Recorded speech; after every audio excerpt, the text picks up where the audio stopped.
జగిత్యాల జిల్లాలో కల్తీ పాలు కలకలం రేపుతోంది. కల్తీ పాలు తాగి ఓ కుటుంబం అనారోగ్యానికి గురైంది. పిల్లలకు వాంతులు విరోచనాలయ్యాయి. పాలు డెటాల్ వాసన రావడంతో టెస్టులకి పంపారు బాధితులు. టెస్టులో 10% కూడా పాలు లేవని నిర్ధారణ అయింది. పాల వ్యాపారి మైదం మల్లయ్యపై పోలీసులు ఫుడ్ సేఫ్టీ అధికారులకు ఫిర్యాదు చేశారు బాధితులు. దీంతో పాల వ్యాపారి ఇంటికి వెళ్లిన తనిఖీలు చేపట్టారు ఫుడ్ సేఫ్టీ అధికారులు.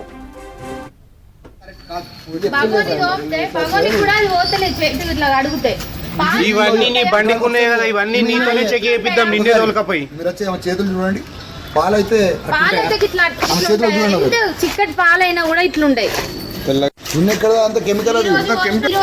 పాలు వేరే ఉన్నాయి. జగిత్యాల జిల్లాలో కల్తీ పాలు కలకలం రేపుతోంది. కల్తీ పాలు తాగి ఓ కుటుంబం అనారోగ్యానికి గురైంది. పిల్లలకు వాంతులు విరేచనాలయ్యాయి. పాలు డెటాల్ వాసన రావడంతో టెస్టులకి పంపారు బాధితులు. టెస్టులో 10% కూడా పాలు లేవని నిర్ధారణ అయింది. పాల వ్యాపారి మైదం మల్లయ్యపై పోలీసులకు ఫుడ్ సేఫ్టీ అధికారులకు ఫిర్యాదు చేశారు బాధితులు. దీంతో పాల వ్యాపారి ఇంటికి వెళ్లి తనిఖీలు చేపట్టారు ఫుడ్ సేఫ్టీ అధికారులు.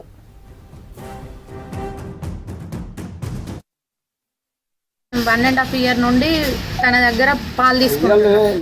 అయితే 6వ నెల అవ్వదాకా మంచిగా పోసిండు పాలు. 6వ నెల నుండి మాకు ఇట్లనే పాలు ఇట్లా వచ్చుడు, స్మెల్ వచ్చుడు, డెటాల్ స్మెల్ వచ్చింది. పాలు టీ పెట్టుకొని తాగేటప్పుడు మళ్ళీ నాకు కడుపు ఉబ్బుడు. ఊకే ఒక టీ తాగేసరికి, పాలు తాగేసరికి కడుపు ఉబ్బుడు. పిల్లలకేమో మోషన్స్ అయినాయి. అయితే నార్మల్గా డైజెస్ట్ ప్రాబ్లం కావచ్చు అని వదిలేసినాం. అయితే తను ఇట్లనే పాలు తెస్తే ఈ చేతులకు పెట్టుకొని చూసేసరికి ఇది మొత్తము మనకు నెయ్యో వెన్న లెక్కన సమర్ వస్తుంది. కానీ అట్లా లేదు. ఈ పాలు మొత్తం పౌడర్ ఇట్లా అతుక్కునుడు, సున్నం లెక్క. అడిగిన తనని, ఏంది అంకుల్ ఇట్లా పాలు ఎంత స్మెల్ వస్తున్నాయి అది అని అంటే, మీకు ఇష్టం ఉంటే తీసుకోరు, లేకుంటే లేదు అన్నాడు. పోనీ మా పరిస్థితి ప్రభావం వల్ల ఇక ఆగుతుండు కదా డబ్బుల, కానీ మేము పాలు తీసుకున్నాం. ఇక రోజు కడుపు నొచ్చుడు, టీ తాగంగానే పాలు తాగంగానే పిల్లలకు మోషన్స్, అమ్మకైతే దద్దులు ఇంత దద్దులు వచ్చినాయి. కెమికల్ నిన్న టెస్ట్కు ఆయన పోయిండు, పాల డైరీ ఉంటుంది కదా వాళ్ళ దగ్గరికి పోయి టెస్ట్ చేస్తే అమ్మాయిలో 10% కూడా పాలే లేదు, ఇది కెమికలే, కెమికల్ వల్లనే ఇవి అన్ని సైడ్ ఎఫెక్ట్స్ వస్తాయి. అయితే కడుపు నొప్పి లేదంటే హార్ట్ మీద పడుతుంది, లివర్ మీద ఎక్కువ పడుతుంది అని తను చెప్పినప్పటి నుంచి మాకు ఇంకింత భయం అవుతుంది సార్. అంతే. ఇది ఇప్పుడు మా ఒక్కరిదే కాదు కదా సార్, ఇంక ఎంతమంది ప్రాణాలతోటి ఇట్లా చెలగాట మాడుతుంది. ఏం పేరు నీ పేరు?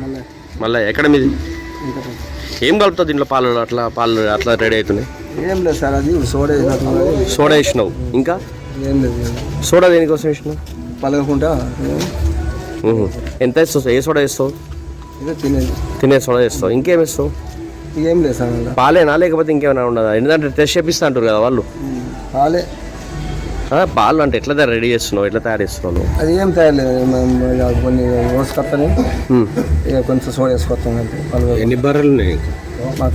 మన బర్రెలు బాగాలేవు, 2-3 బర్రెలు. అంటే వేరే తీసుకొస్తాం. ఎన్ని లీటర్లు అమ్ముతారు? 40.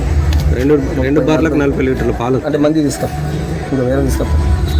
రాగా ఊర్లో కూడా తీసుకొస్తాను. ఏమైంది మరి పాలు అట్లా ఎందుకున్నాయి? కొన్ని పాకెట్ పాలు కూడా కలుపుతాం.